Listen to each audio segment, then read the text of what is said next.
Hello दोस्तों, मैं पूनम शाह उम्मीद क्लासेस के यूट्यूब चैनल पे आप सभी का दिल से स्वागत करती हूँ। आप सभी का वेलकम है। प्रैक्टिस आप जारी रखें, एग्ज़ाम नज़दीक आने वाले हैं तो प्रैक्टिस आपकी जारी रहनी चाहिए। तो चलिए जल्दी जल्दी हम प्रैक्टिस करते हैं बिना टाइम वेस्ट करें। तो चलिए पहले क्वेश्चन की तरफ हम बढ़ते हैं। पहला क्वेश्चन है आपका correct form of the verb का, माई सन डैश 5 नेक्स्ट जून। तो क्या होगा कि अगले जून में मेरा जो सन है वो 5 साल का हो जाएगा। तो फ्यूचर की बात कर रहा है, तो फ्यूचर की बात कर रहा है तो क्या आएगा कि अगले जून की बात कर रहा है तो क्या आएगा, विल बी। तो बी जो है इसकी जो फर्स्ट फॉर्म भी क्या होती है, बी होती है। बी है ना, एज ए वर्ब भी काम आती है। तो क्या होगा, my son will be. Right answer is A. Next देखिए, ही डैश जस्ट नाउ। तो आपको यहाँ पे इंडिकेशन क्या दिया हुआ है, जस्ट नाउ। तो जस्ट नाउ जब भी दिया हुआ होता है तो कौन से टेंस का यूज करेंगे, प्रेजेंट परफेक्ट टेंस का, जिसकी पहचान मैंने आपको बताई थी, हैज हैव के साथ में वर्ब की थर्ड फॉर्म है। देखिए कौन सा ऑप्शन होगा आपका, ये इनकरेक्ट है, आर अराइव्ड नहीं आएगा, हैज अराइव्ड आएगा। तो correct answer is B. Next देखिए, नेक्स्ट है I dash for her when she returns home. I dash for her when she returns home. तो is waiting, are waiting, will be waiting, shall be waiting. तो देखिए यहाँ पर आपको अनुमान लगाना है कि कौन सा टेंस आएगा। when से जुड़ रहा है, when से जुड़ रहा है तो क्या आ जाएगा कि वो जब वो घर पहुंची, कंजंक्शन भी मैंने आपको पढ़ाया है, when से जोड़ रहा है कि वो क्या कर रही थी, वेट कर रही थी उसका, शी विल बी वेटिंग कर रही होगी जब वो घर पहुंची। जब वो घर पहुंचती है तब वो उसका वेट कर रही होगी। तो उस हिसाब से फ्यूचर की बात कर रहा है तो आई के साथ क्या आएगा, शैल बी वेटिंग। क्या आएगा, शैल बी वेटिंग। मैंने आपको बताया था कि प्रेजेंट सिंपल के साथ में फ्यूचर चलता है, तो फ्यूचर सिंपल है नहीं तो फ्यूचर कंटिन्यूअस आपको लगाना है। नेक्स्ट देखिए, the thief stole my clock as I was asleep in the waiting room. यानी कि जो चोर है उसने चोरी कर ली। तो चोरी कर ली तो देखिए यहाँ पे क्या है, second form of the verb है, इसमें वॉइस बनाना है तो वॉज वर्ब प्लस वर्ब की थर्ड फॉर्म। ठीक है, अब देखिए सबसे पहले आपको चेक यही करना है कि यहाँ पे क्या हो जाएगा, माई क्लॉक से स्टार्ट होगा। तो देखिए आपका राइट आंसर किस में है, तो देखिए आई हैड बीन स्लीपिंग, तो ये आपका रॉन्ग हो गया। उसके बाद में ये भी आपका क्या हो गया, एज आई वॉज स्लीपिंग, ये भी आपका रॉन्ग हो गया। तो सबसे पहले आप देखिए माई क्लॉक वॉज स्टोलन, तो वॉज वर्ब के साथ में वर्ब की थर्ड फॉर्म आनी चाहिए, यहाँ पे बीइंग स्टोलन लगा दिया तो ये भी आपका रॉन्ग हो गया। उसके बाद as I was asleep in the waiting room, तो right answer is B. Right answer है आपका बी।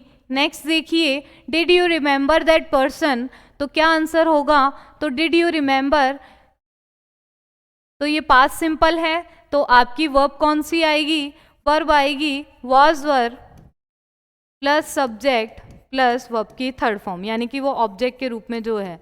तो देखिए ऑब्जेक्ट क्या है, दैट पर्सन, दैट पर्सन आपका ऑब्जेक्ट है। ऑब्जेक्ट है तो क्या आएगी, पहले हेल्पिंग वर्ब वॉज वर्ब, तो देखिए यहाँ पे डिड है, रॉन्ग हो गया।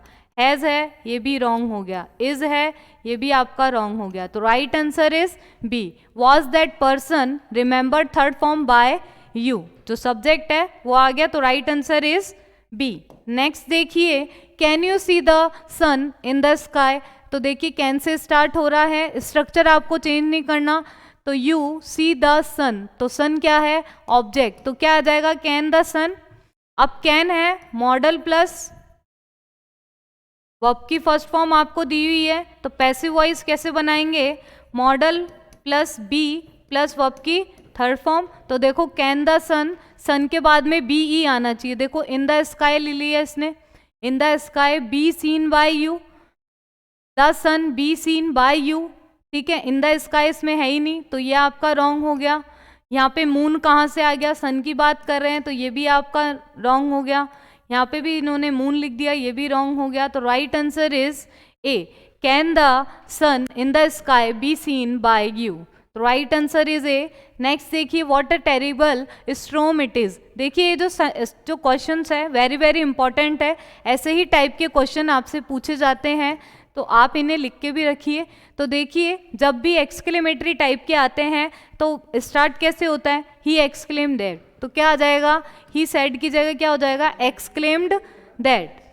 ठीक है, कैसे पता चलेगा, ये देखिए ऐसे एक्सक्लेमेटरी साइन है, कौन सा साइन है, एक्सक्लेमेटरी साइन होता है सेंटेंस के लास्ट में। तो देखिए यहाँ पे सब्जेक्ट है आपका और ये है आपकी वर्ब, तो क्या आ जाएगी, पहले आ जाएगी दैट के बाद में इट आ जाएगा, इज का क्या हो जाएगा, वॉज हो जाएगा। तो देखिए इज के बाद में देखिए यहाँ पे हैज बीन लगा दिया, ये आपका रॉन्ग हो गया।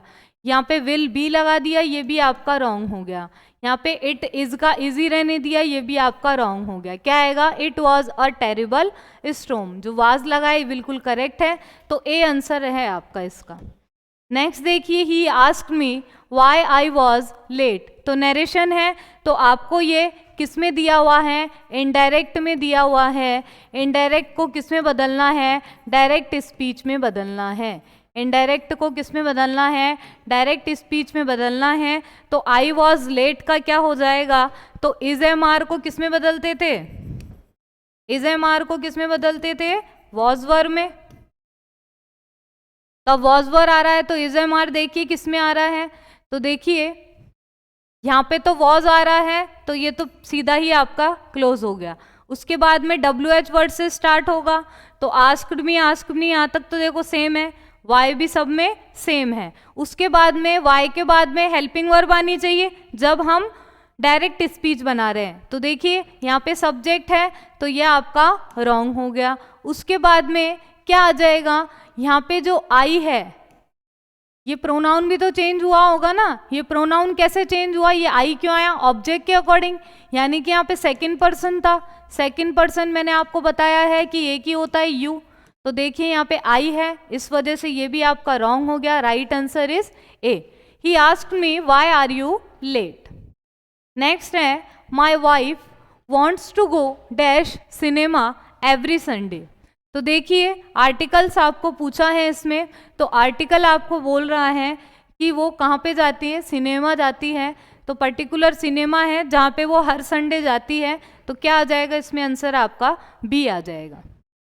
नेक्स्ट देखिए, डू यू प्ले फुटबॉल। मैंने आपको बताया था कोई भी स्पोर्ट्स का नाम दिया हुआ हो तो उससे पहले किसी भी आर्टिकल का प्रयोग हम नहीं करते, no article will be use, तो डी आपका ऑप्शन करेक्ट होगा। नेक्स्ट देखिए, there is dash Kalidas in my class. देखिए 90% स्टूडेंट्स इसका नो आर्टिकल करेंगे, जबकि ऐसा नहीं है, क्योंकि यहाँ पे जो कालिदास की बात कर रहे हैं तो यहाँ पर आप आर्टिकल लगाएंगे ए। क्यों लगाएंगे, ये जो ए आया है ये कोई के सेंस में आया है। जैसे आप बोलते भी हो कोई मोहन से मिला था, मोहन आप मतलब पूरा उसको जानते नहीं हो, कोई मोहन नाम का व्यक्ति था, ऐसे बोलते हो, तो यहाँ पे ये कोई के सेंस में ए आएगा। ठीक है, अब मैं बोलती कि Kalidas is in my class, और इस तरह से आता तो यहाँ पे फिर क्रॉस हो जाता। ठीक है, ये चीज आपको ध्यान रखनी है। चलिए नेक्स्ट, आप इसका जो सही आंसर होगा वो होगा ए। नेक्स्ट है, what dash innings it has been. तो देखिए इनिंग्स से पहले आपको क्या लगाना है, अब ये इनिंग्स है तो सबको लग रहा होगा ये प्लूरल है, जबकि क्या होता है, ये आपका सिंगुलर नाउन होता है। सिंगुलर नाउन होता है तो क्या होता है, सिंगुलर नाउन से पहले क्या आएगा, ए आएगा, क्या आएगा, एन आएगा, सॉरी ई से स्टार्ट हो रहा है, यानी वॉवल साउंड आ रहा है। वॉवल साउंड आ रहा है तो क्या होगा आपका इसमें, बी आंसर इसमें होगा। What an innings it has been. देखिए इट आ रहा है ना, तो इससे पता चल रहा है कि ये सिंगुलर है। नेक्स्ट है, his statement is very much similar dash मी। तो यहाँ पर जो है आपका प्रीपोजिशन क्या आएगी, फॉर, एट, टू या ऑन, क्या आएगी इसमें प्रीपोजिशन आपकी। तो इसमें जो आपकी प्रीपोजिशन आएगी वो क्या आएगी, सिमिलर के साथ में टू आता है। सिमिलर के साथ में क्या आता है, टू आता है। नेक्स्ट देखिए, Ravi is jewellers dash me by two on या ऑफ, कौन सा ऑप्शन आपका करेक्ट होगा? तो option is Ravi is jewellers of me, Ravi is jewellers of me, तो correct answer is of. Next देखिए, सिनोनिम्स है विसिटिड्यूअस। अब ये जो विसिटिड्यूअस है, इसका जो अर्थ है वो क्या होता है? उलट फेर करना। क्या होता है इसका आंसर? उलट फेर करना, चेंज करना, उलट फेर।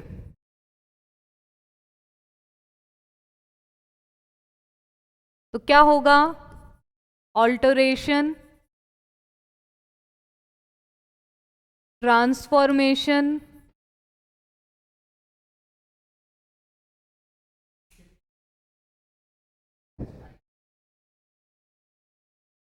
Shift, mutation, fluctuation. ठीक है, तो ये सभी किसके हैं? विसिटिड्यूअस के हैं। अब बताइए इसमें से जो सही आंसर है वो क्या होगा? सौरो है। सौरो को और क्या क्या बोलेंगे? सौरोस को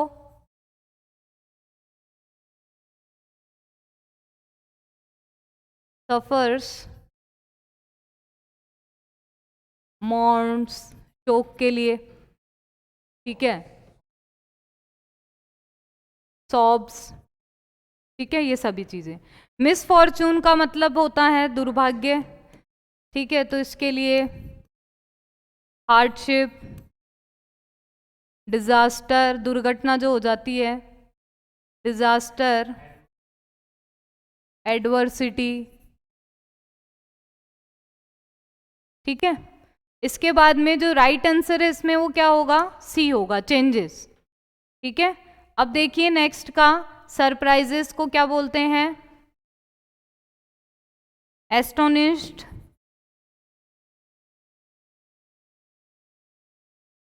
अमेज, शॉक, स्टार्टल। तो ये सभी किसके हैं? सरप्राइज के हैं। ठीक है, तो देखिए वर्ड तो आपको एक ही बताना था, लेकिन आपको इससे 4 मीनिंग और सीखने के लिए मिली इसी क्वेश्चन में। नेक्स्ट देखिए, सिनोनिम्स आपको बताना है टायरेट का। टायरेट का मतलब क्या होता है? ऐसा भाषण जो निंदा कर रहा हो, क्रिटिसाइज कर रहा हो। ठीक है, तो आप लिखिए इसका रिप्रूफ, रिब्यूक, क्रिटिसिज्म,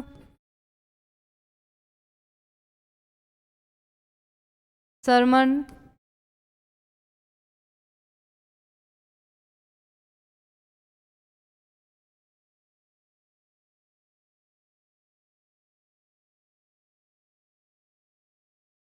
पोलमिक। ठीक है, तो ये सभी टायरेट के होते हैं। तो देखिए इसका जो राइट आंसर है वो क्या आएगा? डिनाउंसिएशन, यूलॉजी, डिस्क्रेडिट या स्पीच। तो स्पीच तो होता है आपका भाषण। देखिए यहाँ पे जो बुराई करने वाला जो भाषण हो रहा है उसको बोलते हैं हम डिनाउंसिएशन, डिनाउंस करना, निंदा करना। ठीक है, बुरा भला कहना। अब देखिए, अब यूलॉजी को बोलते हैं प्रशंसा भाषण, अच्छा भाषण देना किसी को, ट्रिब्यूट देना, ट्रिब्यूट देना, कॉम्प्लीमेंट देना। ठीक है, इसके अलावा डिस्क्रेडिट का मतलब होता है को डिसग्रेस करना, है ना, डिसऑनर करना, शर्मिंदा करना। ठीक है, स्पीच का मतलब भाषण होता है, तो क्या हो जाएगा? टॉकिंग। एड्रेस मतलब संबोधन भी होता है, लेक्चर आ जाएगा। इसके अलावा डिस्कोर्स आ जाएगा, स्पीकिंग आ जाएगा, ये सभी किसके आ जाएंगे? आपके स्पीच के। तो राइट आंसर इज ए। टायराइड को क्या बोलते हैं? डिनाउंसिएशन। ह्यूमैनिटी, मानवता। पूछा क्या है, ध्यान रखना, एंटोनिम आपको पूछा है। पहले मैं इसके सिनोनिम्स आपको लिख रही हूं। मैनकाइंड, मर्सी, कंपैशन,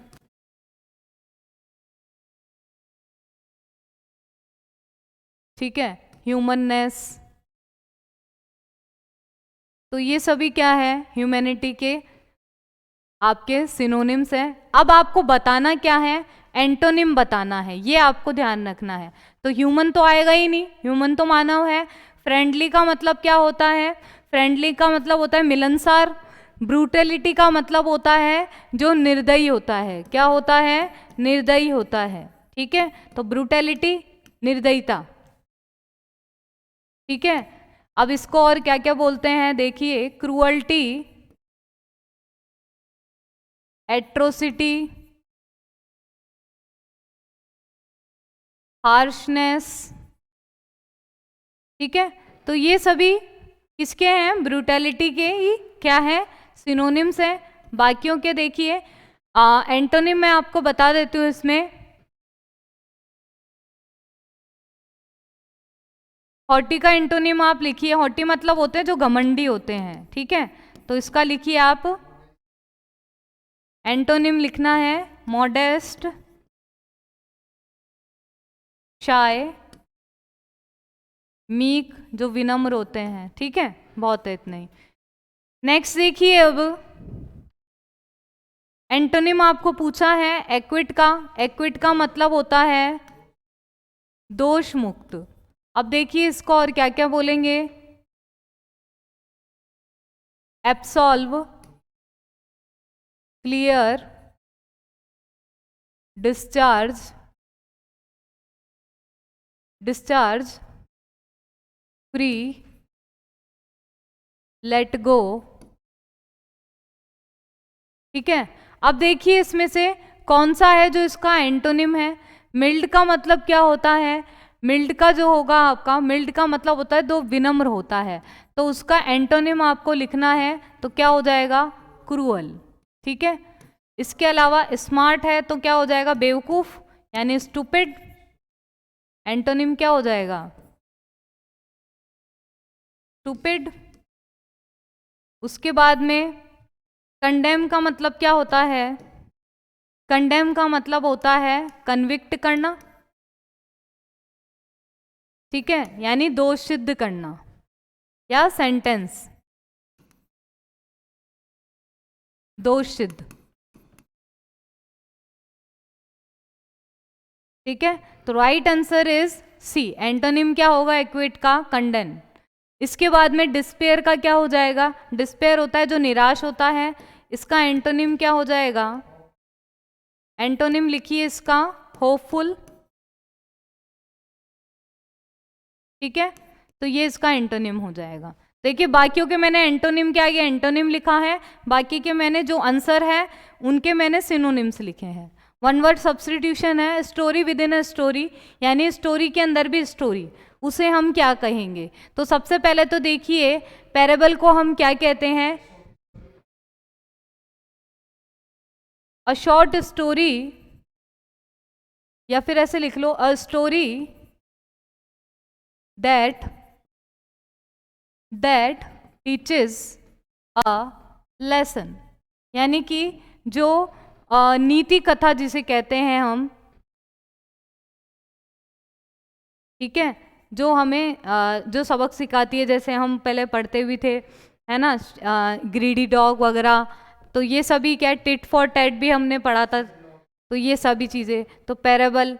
सब प्लॉट का मतलब होता है एक स्टोरी के अंदर भी एक स्टोरी, दैट मीन्स सब प्लॉट। सटायर, सटायर का लिखिए आप, जो सटायर वो होता है कि किसी को हंसाने के लिए किया गया व्यंग, वो होता है सटायर, हास्य व्यंग। टेल का मतलब होता है काल्पनिक कथा।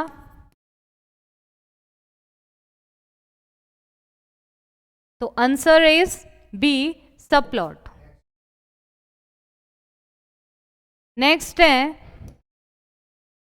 One who works for the good of another, दूसरों के अच्छे के लिए काम करने वाला क्या कहलाता है?